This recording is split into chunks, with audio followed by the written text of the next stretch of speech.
ಸುಂದರಿಗ ನೀವು ಬರವಣಿಗೆಯಲ್ಲಿ ತುಂಬ ಬ್ಯುಸಿ ಇರ್ತೀರಾ, ಅದ್ರ ಮೀಟಿಂಗ್ ನಡೀತಾ ಇರುತ್ತೆ. ಯಾವ ಥರದ್ದು ವರ್ಕ್ ಅದು? ನಾನು ಬರವಣಿಗೆ ಅಂತ ಶುರು ಮಾಡಿದ್ದು ಕಾಲೇಜ್ನಲ್ಲಿ ನಮ್ಮ ಮೇಷ್ಟ್ರು ಡಾಕ್ಟರ್ H.S. ವೆಂಕಟೇಶ್ ಮೂರ್ತಿ ಅವರು ಬರೆಸಿದ್ದು ಒಂದು ಪ್ರಬಂಧ ಬರಿ, ಆ ಕಾಂಪಿಟೇಷನ್ಗೆ ಬರಿ, ಈ ಥರ ಶುರುವಾಗಿತ್ತು ನಂದು. ಆಮೇಲೆ ನಾಟಕಗಳಲ್ಲೇ ಮಾಡ್ತಾ ಸೀತಾರಾಮ್ ಸರ್ ನನ್ನ ನೋಡಿ ಅವ್ರು ಸೀರಿಯಲ್ ಕಾಸ್ಟ್ ಮಾಡಿದ್ರು. ಅಲ್ಲಿ ನಾನು ಮಾತಾಡ್ತಿದ್ದು ತುಂಬ ಓದ್ತಾ ಇದ್ದೆ. ನಾನು ರೇಷಿಯಸ್ ರೀಡರ್, ಇವಾಗಂತೂ ಸ್ವಲ್ಪ ಓದ್ತಿದ್ದ ಅನ್ನೋ ಥರ ಆಗೋಗಿದೆ. ತುಂಬಾ ಓದ್ಕೊತಿದ್ದೆ ಆಗ. ಸೊ ಅದನ್ನ ಸೀತಾರಾಮ್ ಸರ್ ಗಮನಿಸಿ, ನೀವ್ ಯಾಕೆ ಬರಿಬಾರ್ದು ಅಂದ್ರು. ಓದ್ತೀನಿ ಅಷ್ಟೇ ಸರ್, ನೀನ್ ಬರಿ ಅಂತ ಹೇಳಿ ಅವರು ನನ್ನ ಬರೆಯೋದಕ್ಕೆ ತೊಡಗಿಸಿದ್ದು. ಅದಕ್ಕೆ ಮುಂಚೆ ನನ್ನ ಸ್ನೇಹಿತರು ರವೀಂದ್ರ ಅಂತ ಅವರು ನನಗೆ ಬರ್ಸಿದ್ರು ಬಣ್ಣ ಅಂತ ಒಂದು ಸೀರಿಯಲ್ಗೆ. ಸೊ ಈ ತರ ಬರವಣಿಗೆ ಶುರುವಾಯ್ತು. ಸೀರಿಯಸ್ ಆಗಿ ನಾನು ಅದನ್ನ ಇಷ್ಟೊಂದು ಇದಾಗಿ ತೊಡಕೊಂಡು ಬರೀತೀನಿ ಅಂತ ಅನ್ಸೇ ಇರ್ಲಿಲ್ಲ ನನಗೆ. ಆಮೇಲೆ ನಾನು ಕಾಮರ್ಸ್ ಅಲ್ಲಿ M.Com ಮಾಡಿ ಕಾಮರ್ಸ್ ಮೇಸ್ಟರ್ ಆಗಿದ್ದೆ. ಕಾಮರ್ಸ್ ಮೇಸ್ಟ್ರು ಕನ್ನಡ ಭಾಷೆಗೂ ಯಾವುದಕ್ಕೂ ತಾಳ ಒಂದ್ ಹಂತದಲ್ಲಿ ಬರವಣಿಗೆ ಎಷ್ಟು ಬಿಸಿ ಆಗೋದೆ ಅಂದ್ರೆ ಕ್ಲಾಸ್ಗೆ ಪ್ರಿಪೇರ್ ಆಗಕ್ ಆಗ್ತಿರ್ಲಿಲ್ಲ.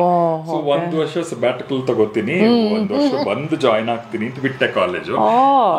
ಅದು ಅಲ್ಲಿಂದ ಸಿಕ್ಕಾಪಟ್ಟೆ ಬರೆಯಕ್ ಶುರು ಮಾಡಿದೆ ಸೀರಿಯಲ್ಗಳಿಗೆ screenplay story, screenplay dialogue. ಹೆಚ್ಚಾಗಿ ಸೀತಾರಾಮ್ ಸರ್, ಅದಾದ್ಮೇಲೆ ಅರವಿಂದ್ ಕೌಶಿಕ್, ಶ್ರುತಿ ನಾಯ್ಡು, ಇವ್ರ ಕಂಪನಿಗಳಿಗೆ ಇವ್ರ ಜೊತೆಗೆ ತುಂಬಾ ಜಯಂತ್ M.N. ಜಯಂತ್ ಇವ್ರಿಗೆ ತುಂಬಾ ಬರ್ದೆ. ಹಾಗೆ ಬರೀತಾ ಸಿನಿಮಾಗಳನ್ನ ಬರೆಯೋಕ್ ಶುರು ಮಾಡಿದೆ. ಸೊ ಒಂಥರ ನಾನ್ ಸ್ಟಾಪ್ ಬರಿತಾ ಇದೀನಿ. ಅಲ್ಲ, ಆಕ್ಟಿಂಗ್ ಅದ್ರ ಮಧ್ಯೆ ಆಕ್ಟಿಂಗು ಮಾಡ್ತೀರಾ. ಸೊ ಬರವಣಿಗೆ ಮಧ್ಯೆ ಆಕ್ಟಿಂಗ್ ಮಾಡೋದು, ಆಕ್ಟಿಂಗ್ ಮಧ್ಯೆ ಬರವಣಿಗೆ ಮಾಡೋದು. ಬಟ್ ಅದಕ್ಕಿಂತ ಹೆಚ್ಚಿನ ನನಗೆ ಟ್ರೈನಿಂಗ್ ಕೊಟ್ಟಿದ್ದು ಅಂದ್ರೆ ನಾಟಕಗಳನ್ನ ಬರೆಯೋದು. ಒಂದೆರಡು ಪ್ರಾಜೆಕ್ಟ್ನ ನಾಟಕಗಳನ್ನು ನಾನೇ ಬರಿಬೇಕಾಗಿ ಬಂತು, ಬರೆದು ಇದ್ ಮಾಡುವ. ಅದು ತುಂಬಾ ಒಂದ್ ನಾಟಕ ಬರೆಯಕ್ಕೆ ಸಿಕ್ಕಾಪಟ್ಟೆ ತಯಾರಿ ಮಾಡ್ಕೋಬೇಕು, ಓದ್ಬೇಕು, ಮಾಡ್ಬೇಕಿತ್ತು. ಅದು ನನಗೆ ಬಹಳ ದೊಡ್ಡ ಫೌಂಡೇಶನ್ ಕೊಡ್ತು. ಆಮೇಲೆ ಇವತ್ತಿಗೂ ಸಿನಿಮಾಗಳ ಲಕ್ಕಿಲಿ ನಾನು ತುಂಬಾ ಒಳ್ಳೊಳ್ಳೆ ಅವರ ಕೈನಲ್ಲಿ ಕೆಲಸ ಮಾಡ್ತಾ ಇದ್ದೀನಿ. ಇವಾಗ ಸತ್ಯಪ್ರಕಾಶ್ ಅವರ ಸಿನಿಮಾಗಳಿಗೆ ಸ್ಕ್ರೀನ್ ಪ್ಲೇ ಬರೆಯಕ್ಕೆ ಎಲ್ಲ ತೊಡಕೊಂಡಿದ್ದೀನಿ. ಸೊ ಇಲ್ಲೆಲ್ಲವೂ ನನಗೆ ನನಗೆ ಬರವಣಿಗೆ is a very satisfying work. ನಾನು ಅದನ್ನೇ ಕೇಳೋಣ ಅಂತಿದ್ದೆ, ಯಾವ್ದು ನಿಮಗೆ ಬಹಳ ಸ್ಯಾಟಿಸ್ಫೈಯಿಂಗ್, ರೈಟಿಂಗೋ ಆಕ್ಟಿಂಗೋ ಅಂತ? ಆಕ್ಟಿಂಗ್ ಏನೋ ಇತ್ತೀಚೆಗೆ ಒಂದ್ ಸ್ವಲ್ಪ ಏನೋ ಸಿಡಿಮಿಡಿ ಶುರುವಾಗಿದೆ ವಯಸ್ಸಿನ ಕಾರಣಕ್ಕೂ ಏನೋ. ಇಡೀ ದಿನ ಇರಬೇಕು. But writing you can do anywhere, sitting anywhere ಅಲ್ವಾ? ಅದೊಂದು ನಮಗೆ ಇಡೀ ದಿನ ಶೂಟಿಂಗಿಗೆ ಹೋಗ್ಬೇಕು, ಇಡೀ ದಿನ ಮುಖಕ್ಕೆ ಬಣ್ಣ ಹಚ್ಕೋಬೇಕು, ಅವನು ಯಾರೋ ತಲೆ ಸರಿ ಇಲ್ಲ ಬಾಚ್ಕೊಳ್ಳಿ ಅಂತಾನೆ ಎಲ್ಲ ಕೇಳ್ಬೇಕು. ಅದ್ ಬದಲು ಕೂತ್ಕೊಂಡ್ ಮನೆ ಹೆಂಗ್ ಬೇಕು ಹಂಗ್ ಇಟ್ಕೊಂಡು ಬರೀತಾ ಕೂತ್ಬಿಟ್ರೆ ಚಡ್ಡಿ ಟಿ ಶರ್ಟ್ ಹಾಕೊಂಡು ಕೂತ್ರೆ ಮುಗೀತು, ಏನ್ ಬೇಕಾದ್ರೂ ಅಂತ ಅನ್ಸಿ ಸ್ವಲ್ಪ ತುಂಬಾ ಸ್ಯಾಟಿಸ್ಫೈಯಿಂಗ್ ಜಾಬ್. ಈವನ್ ಡಿಸ್ಕಷನ್ ನಂಗೆ ತುಂಬಾ ಎಂಜಾಯ್ ಮಾಡೋದು ನಾನು ಡಿಸ್ಕಷನ್ ನ. ಸೊ ಇಲ್ಲ ಈ ಪಾತ್ರ ಹಿಂಗಾಗಿ ಅದಾಗಿ ಅದನ್ನ ಮಾಡುತ್ತೆ, ಸೊ ಇಲ್ಲಿ ಶುರು ಮಾಡೋಣ, ಇದೆಲ್ಲವೂ ಬಹಳ ನಂಗೆ ಖುಷಿ. Very nice. ತಾವು ಎಡಿಟಿಂಗ್ ಅಲ್ಲಿ ಇದ್ರಿ ಮೇಡಮ್, ನೀವು ಎಡಿಟಿಂಗ್ ಅಲ್ಲಿ ಇದ್ರಿ ಅಂತ ನೀನು ಯಾವಾಗ್ಲೂ ನನ್ನ ಹತ್ರ ಹಂಚ್ಕೊಂಡಿದ್ದು, ಬಟ್ ಜಾಸ್ತಿ ಅದ್ರ ಬಗ್ಗೆ ನನಗೆ ಗೊತ್ತಿಲ್ಲ. ಹೌದು, ಎಲ್ಲಿ ಯಾವಾಗ? ನಾನು ಒಂದು ಇದು ಡಿಪ್ಲೊಮಾ ಇನ್ ಸಿನಿಮಾಟೋಗ್ರಫಿ ಮಾಡಿರೋದು SJP ಕಾಲೇಜು. ಸೊ ಅದ ಮುಗೀತಿದ್ದಾಗೇನೆ, ಗ್ರಾಜ್ಯುಯೇಷನ್ ಆಗ್ತಿದ್ದಾಗೇನೆ ಸುಂದರ್ ಜೊತೆ ಮದುವೆ ಆಯ್ತು. ಸೊ ಒಂದು 6 ತಿಂಗಳು ಮಾಡ್ಕೊಂಡ್ವಿ. ಮದುವೆ ಆಯ್ತು ಅಂದ್ರೆ ನಮ್ಮ ಅತ್ತೆ ತುಂಬಾ ಇನ್ಸಿಸ್ಟ್ ಮಾಡಿದ್ರು. ಅವಳು ಎಕ್ಸಾಮ್ ಆಯ್ತಲ್ವಾ, ಎಕ್ಸಾಮ್ ಆದ ತಕ್ಷಣ ಮದ್ವೆ ಅಂತ. ಬಹುಶಃ ನನ್ನ ಎಕ್ಸಾಮ್ಗೂ ಮದ್ವೆ ಡೇಟ್ಗೂ 14 ದಿವಸ ಆಯ್ತು ಅಷ್ಟೇ. ಸೊ ನಮ್ಗೆ ಏನಂದ್ರೆ ಇವಾಗ ಒಂದು ಗ್ರಾಜ್ಯುಯೇಷನ್ ಅಂತ ಆದ್ಮೇಲೆ ಈ ತರ ಒಂದು ಟೆಕ್ನಿಕಲ್ ಫೀಲ್ಡ್ ನಾವು ತಗೊಂಡಾಗ you should work on that.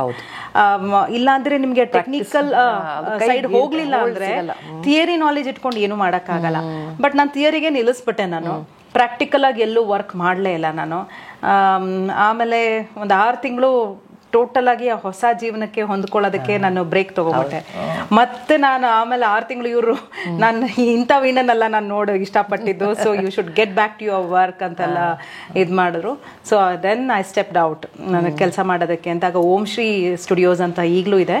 So ಅಲ್ಲಿ ಫಸ್ಟ್ ನಾನು ಟ್ರೈನಿ ಆಗಿ ಹೋದೆ. ಅಲ್ಲೊಂದು 3 ತಿಂಗಳು ಬರೀ ಅಬ್ಸರ್ವೇಷನ್ ಇದು. ಅವಾಗೆಲ್ಲ ಏನು ಅಂದ್ರೆ ಯಾವ year ಅಲ್ಲಿ ಇದು 98 January 1 ನಾನು ಜಾಯ್ನ್ ಆಗಿದ್ದು. 97 ಅಲ್ಲಿ ನಮ್ಮ ಮದ್ವೆ ಆಗಿದ್ದು ಜೂನ್ ಅಲ್ಲಿ. ಸೊ 6 ತಿಂಗಳು ಮನೇಲಿ ಇದ್ದಿದ್ದು. ಆಮೇಲೆ ಅವಾಗೆಲ್ಲ ಏನು ಅಂದ್ರೆ ಈಗಿನ ತರ ನಾನ್ ಲೀನಿಯರ್ ಎಡಿಟಿಂಗ್ ಎಲ್ಲ ಇರ್ಲಿಲ್ಲ, ಲೀನಿಯರ್ ಎಡಿಟಿಂಗ್ ಇದ್ದಿದ್ದು. ಆಮೇಲೆ ಇದು VHS ಕ್ಯಾಸೆಟ್ಗಳು ಬರ್ತಾ ಇತ್ತು ಅವಾಗೆಲ್ಲ. ಚಾನೆಲ್ಸು ಅಷ್ಟೇ ಇದ್ದಿದ್ದು ಬರೀ ದೂರದರ್ಶನ್ ಒಂದೇ. ಹೌದು. ಆಮೇಲೆ ಉದಯ ಟಿವಿ ಸ್ಟಾರ್ಟ್ ಆಯ್ತು, ಇದೆಲ್ಲ ಶುರು ಆಗಿದ್ದು. ಈ ಟಿವಿ ಅಂತೆಲ್ಲ ಅದು. ಸೊ ಅವಾಗ ಏನಂದ್ರೆ ತುಂಬಾ ಕೇಬಲ್ ಚಾನೆಲ್ಸ್ಗಳು ನಡೀತಾ ಇದ್ವು ಅವಾಗೆಲ್ಲ. ಬರೀ VHS SVHS. ಸೊ ಫಸ್ಟ್ ನಮಗೆ VHS ಇಂದ SVHS ಗೆ ಟ್ರಾನ್ಸ್ಫರ್ ಮಾಡು, ಅಥವಾ SVHS ಇಂದ ಯುಮ್ಯಾಟಿಕ್ ಕ್ಯಾಸೆಟ್ಸ್ ಟ್ರಾನ್ಸ್ಫರ್ ಮಾಡು, ಈ ಥರದ್ದೆಲ್ಲ ಇರೋದು. ಸೊ ಅದೊಂದು 3 ವರ್ಷ, 3 ತಿಂಗಳು ನಾನಲ್ಲಿ ಟ್ರೈನಿ ಆಗಿದ್ ಮಾಡಿ ಆಮೇಲೆ ಒಂದು ಕೇಬಲ್ ಚಾನೆಲ್ ಅಲ್ಲಿ ವರ್ಕ್ ಮಾಡೋದಕ್ಕೆ ಶುರು ಮಾಡಿದೆ. ಸೊ ಅಲ್ಲಿ 1.5 ವರ್ಷ 1.25 ವರ್ಷ ಆಲ್ಮೋಸ್ಟ್ ವರ್ಕ್ ಮಾಡ್ತಿದ್ದೆ. ಅಷ್ಟೊತ್ತಿಗೆ ನನ್ನ ಮಗ ಹುಟ್ಟೋ ಟೈಮಲ್ಲಿ ನಾನು ಅಂದ್ರೆ ಫೋರ್ಸಿಬ್ಲಿ ಬಿಡ್ಲೇಬೇಕಾಯ್ತು, ಯಾಕೆಂದ್ರೆ ಆರಾಮಾಗಿ ಕೆಲಸ ಮಾಡ್ಕೊಂಡಿದ್ದೆ ನಾನು. ಅದ್ರ ಜೊತೆಗೆ ಮಾಯಾಮೃಗನೂ ಬಂತು. ಸೊ ಅರ್ಧ ದಿನ ಕೆಲಸ ಮಾಡೋದು, ಇನ್ನು ಅರ್ಧ ದಿನ ಶೂಟಿಂಗ್ ಮಾಡೋದು. It was very comfortable. ಆಯ್ತಮ್ಮ ನೀನ್ ಅರ್ಧ ದಿನ ಸಾಕು ಅಂತ ಬರೀ ಮಧ್ಯಾಹ್ನದಿಂದ ರಾತ್ರಿವರೆಗೂ ಶೂಟಿಂಗ್ ಅಂತ ಆಗ್ತಾ ಇತ್ತು. ಬಟ್ ಅಲ್ಲಿ ರಿನೋವೇಷನ್ ಅಂತ ಹೋದಾಗ ನಂಗೆ ಆ ಪೇಂಟ್ ಸ್ಮೆಲ್ ಅದೆಲ್ಲ ಆಗದೆ I was force to quit my job. So ಆ ಟೈಮಲ್ಲಿ ಬಿಟ್ಟೆ. ಬಟ್ ಮಾಯಾಮೃಗ ಕಂಟಿನ್ಯೂ ಆಗ್ತಾ ಇತ್ತು. ಆಮೇಲೆ ನಾನು ಡೆಲಿವರಿ ಆಯ್ತು. ಸೊ ನನ್ನ ಮಗನು ಈ was A part of Mayamruga. ಅದು ಹೇಗೆ ಕಂಟಿನ್ಯೂ ಆಯ್ತು ಅಂದ್ರೆ ಆಮೇಲೆ ನನಗೆ ಆಕ್ಟಿಂಗ್ ವಾಸ್ ಒಂಥರ ತುಂಬಾ ಆರಾಮ್ ಅಂತ ಅನ್ಸಕ್ ಶುರು ಆಯ್ತು. ಆರಾಮ್ ಅಂದ್ರೆ ನನಗೆ ಈ ಕಡೆ ಮಗನ್ನ ನೋಡ್ಕೋಬೇಕಾಗಿತ್ತು, ಫ್ಯಾಮಿಲಿ ಅಂತ ಆಗಿತ್ತಲ್ಲ. So I was in a joint family. ಮನೆ ಕಡೆನೂ ನಾನು ಗಮನ ಕೊಡ್ಬೋದಾಗಿತ್ತು. ಬಿಕಾಸ್ ನಾನು ಟೆಕ್ನಿಷಿಯನ್ ಆಗಿದ್ದಾಗ ನನಗೆ ಯಾವುದೇ ಥರದ ರಜೆಗಳು ಇರ್ತಾ ಇರಲಿಲ್ಲ. ಸೊ ಈ ಎಲೆಕ್ಷನ್ ಟೈಮು ಇದೆಲ್ಲ ಅಂದಾಗ ಆಲ್ 7 days ನಾನು ಹೋಗ್ಲೇಬೇಕಾಗಿತ್ತು. ಆ್ಯಂಡ್ ಎಷ್ಟೋ ದಿವಸ ರಾತ್ರಿ ಸುಂದರ್ ಬಂದು ಕೂತಿರೋರಲ್ಲಿ. ಬಿಕಾಸ್ 11:30 12 ಗಂಟೆ ಆದ್ರೂ ನಾವು ಅಲ್ಲಿ ಎಡಿಟಿಂಗ್, ನ್ಯೂಸು ಅದು ಇದು ಅಂತೆಲ್ಲ ಮಾಡ್ತಾನೆ ಇರ್ಬೇಕಾಗ್ತಿತ್ತು.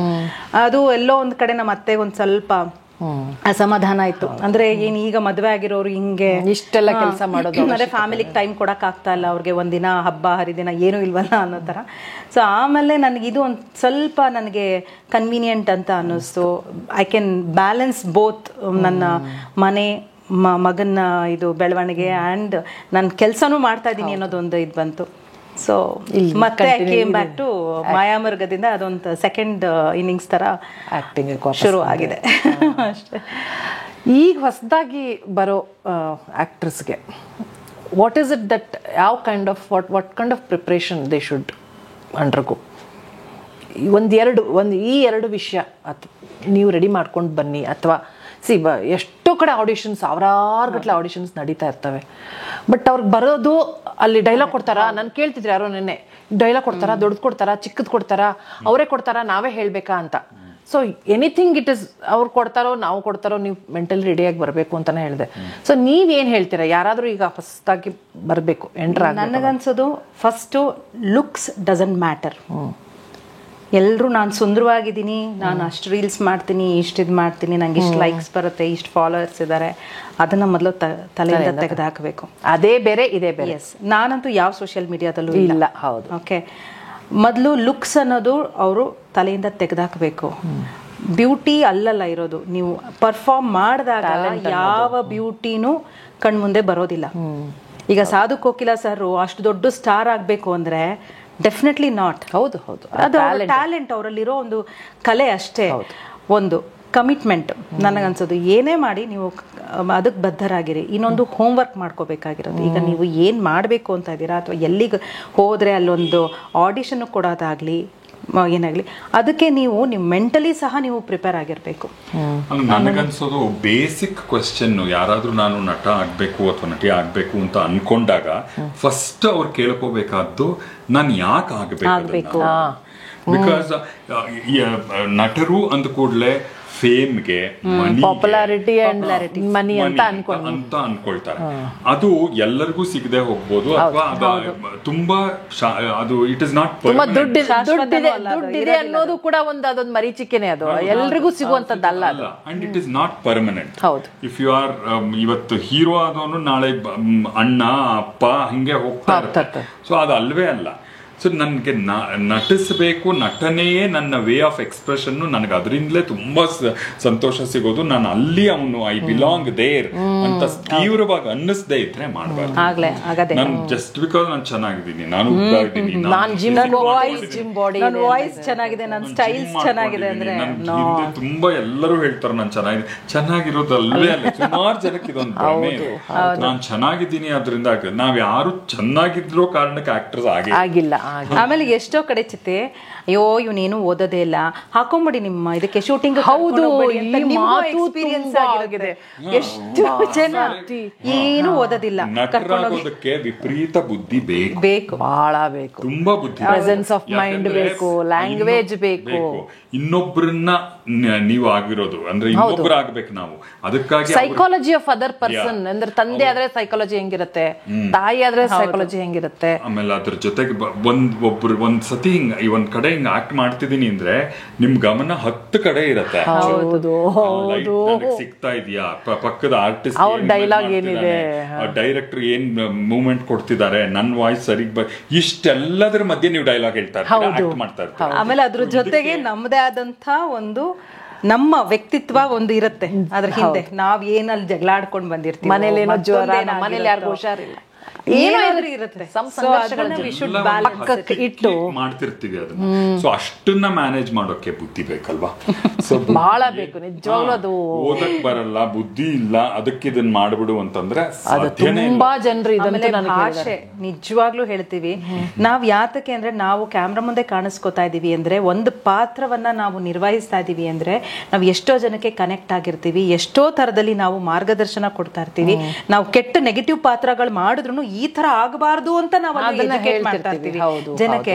ಸೊ ಇದೊಂದು ಮೀಡಿಯಂ, ನಾವು ಎಲ್ಲ ವಯಸ್ಸಿನವ್ರಿಗೂ ನಾವು ಅಲ್ಲಿ ಒಂದು ಎಂಟರ್ಟೈನ್ಮೆಂಟ್ ಕೊಡ್ತಾ ನಾವು ಮೆಸೇಜ್ ಕೊಡ್ತಾ ಇರ್ತೀವಿ. ಸೊ ಏನು ಒಂದು ಭಾಷೆ ಸರಿ ಇಲ್ಲದೆ ಹೋದ್ರೆ, ಒಂದು ನಡತೆ ಸರಿ ಇಲ್ಲದೆ ಹೋದ್ರೆ ಯು ಕಾಂಟ್, ಹೌದು ಆಗದಿಲ್ಲ, ಅದನ್ನ. ಆಮೇಲೆ ನಾವುಗಳೆಲ್ಲ ಕಲಾವಿದ್ರು ಯಾವಾಗ್ಲೂ ಲೈಮ್ ಲೈಟ್ ಅಲ್ಲಿ ಇರ್ತೀವಿ. ಒಂದು ನಾವು ನಾವ್ ಏನೇ ಮಾಡಿದ್ರು ಅದೊಂದು ಸುದ್ದಿ ಆಗುತ್ತೆ. ಹೌದು, ಈಗ ಎಲ್ರ ಕೈಲೂ ಕ್ಯಾಮ್ರಾಗಳಿರುತ್ತೆ. ಸೊ ಯು ಶುಡ್ ನೋ ನೀವು ವಾಟ್ ಯು ಆರ್, ಏನ್ ಹೇಗ್ ಬಿಹೇವ್ ಮಾಡ್ಬೇಕು. ಒಂದು ಬಹಳ ದೊಡ್ಡ ಜವಾಬ್ದಾರಿ, ಅದು ಬಹಳ ದೊಡ್ಡ ಜವಾಬ್ದಾರಿ. ಬರೀ ಪಾಪ್ಯುಲಾರಿಟಿ ಬಂದ ತಕ್ಷಣ ನಾನ್ ಮಾಡಿದ್ದೆ ಸರಿ ಅನ್ನೋದು. ಇಟ್ ಇಸ್ ನಾಟ್ ಲೈಕ್ಸ್ ಬಗ್ಗೆ ಆಗ್ಲಿ, ಫಾಲೋಯರ್ಸ್ ಬಗ್ಗೆ ಆಗ್ಲಿ, ಖಂಡಿತ ಅಲ್ಲ. ಅವ್ರು ಬೀದಿನಲ್ಲಿ ಹೋದ್ರು ಯಾರು ಮಾತಾಡ್ಸಲ್ಲ, ಅಷ್ಟು ಲೈಕ್ಸ್ ಇರುತ್ತೆ ಅವ್ರಿಗೆ. ಹೌದು, ಮಿಲಿಯನ್ಸ್ ಫಾಲೋಯರ್ಸ್ ಇರ್ತಾರೆ, ಬಟ್ ಯಾರು ಅವ್ರನ್ನ ಗಮನಿಸೋದೇ ಇಲ್ಲ. ಅದಲ್ಲ, ನೀವು ಹೋದಾಗ ನಮ್ಮನ್ನ ನಿಲ್ಸಿ ನಾವು ಮಾಡಿರೋ ಪಾತ್ರದ ಬಗ್ಗೆ ಮಾತಾಡಿದಾಗ ನಮಗೆ ನಮ್ಮ ಹೆಸರು ಹೇಳದ್ ಬೇಡ, ನಾವು ಮಾಡಿರೋ ಪಾತ್ರ ಹೇಳ್ತಾರೆ, ಖುಷಿ ಆಗುತ್ತೆ. ಹೌದು, ಎಲ್ಲ ಒಂದ್ ಕಡೆ ಆ ಸಂತೃಪ್ತಿನೇ ಬೇರೆ. ಅದು ಆಕ್ಚುಲಿ ಐ ಥಿಂಕ್ ಕಲಾವಿದರಿಗೆ ಅದು ಒಂದು ದುಡ್ಡು ಎಷ್ಟು ಗಳಿಸ್ತೀವೋ ಅನ್ನೋದು ಮುಖ್ಯ ಅಲ್ಲ, ಅಥವಾ ನಮ್ಮ ಫೇಮ್ ಎಷ್ಟು ದೂರ ಹೋಗಿದೆ ಅನ್ನೋದು ಮುಖ್ಯ ಅಲ್ಲ. ಯಾರೋ ಬಂದು ಈ ಪಾತ್ರದಲ್ಲಿ ನಿಮ್ಮನ್ನು ನೋಡಿದ್ದು ನಾವು ಇನ್ನೂ ನೆನಪಿಸ್ಕೋತೀವಿ ಅನ್ನೋದು ರಿಯಲ್ ಅವಾರ್ಡ್. ನಮಗೆ ಅವಾರ್ಡ್ಗಳು ಅದು ಸಿಗಿಲ್ಲ ಇದು ಸಿಗ್ಲಿಲ್ಲ ಅಂತ ಅಲ್ಲ, ಜನ ನಮ್ಮನ್ನ ನೋಡಿ ಇವತ್ತಿಗೂ ಅದೇ ದೊಡ್ಡ ಆಸ್ತಿ ಮಾಡಿದ್ರೆ ಅದೇ ನಮ್ಗೆ ಎಲ್ಲಾ ತರದ ಅವಾರ್ಡ್ ಅಂತ. ಹೌದು ಹೌದು ಹೌದು. ಸೊ ಈಗ ಒಂಚೂರು ರ್ಯಾಪಿಡ್ ಫೈರ್ ತರ ಒಂದಿಷ್ಟು ಪ್ರಶ್ನೆಗಳನ್ನ ಕೇಳ್ತೀನಿ. ಸೊ ಅದೊಂದಿಷ್ಟು ಮಜಾ ಮಾಡೋಣ. ತುಂಬಾ ಸೀರಿಯಸ್ ವಿಚಾರಗಳನ್ನ ಮಾಡಿದ್ವಿ ನಾವು, ಜೀವನ, ಆಕ್ಟಿಂಗು, ಹೆಂಗೆ ಅಂತ. ಸೊ ಈಗ ಅಲ್ಲ, ನಿಮ್ಮ ರ್ಯಾಪಿಡ್ ಫೈರ್ ಅಲ್ಲಿ ನಮ್ಮಿಬ್ರ ಮಧ್ಯೆ ಫೈರ್ ಹತ್ಕೊಳ್ಳೋದೇ ಹೋದ್ರೆ ಅದು ಯಾವಾಗ 30 ವರ್ಷದಿಂದನೇ ಫೈರ್ ಹತ್ಕೊಂಡು ಹೋಗಿದೆ. ಅದ್ರಲ್ಲಿ ಬೇರೆ ನೋಡಿ ಇಬ್ರು ಫೈರ್ ಕಲರ್ ಇವತ್ತಿಬ್ರು ಹೆಂಗ್ ಮ್ಯಾಚಿಂಗ್ ಮಾಡ್ಕೊಂಡು ಬಂದ್ರಿ.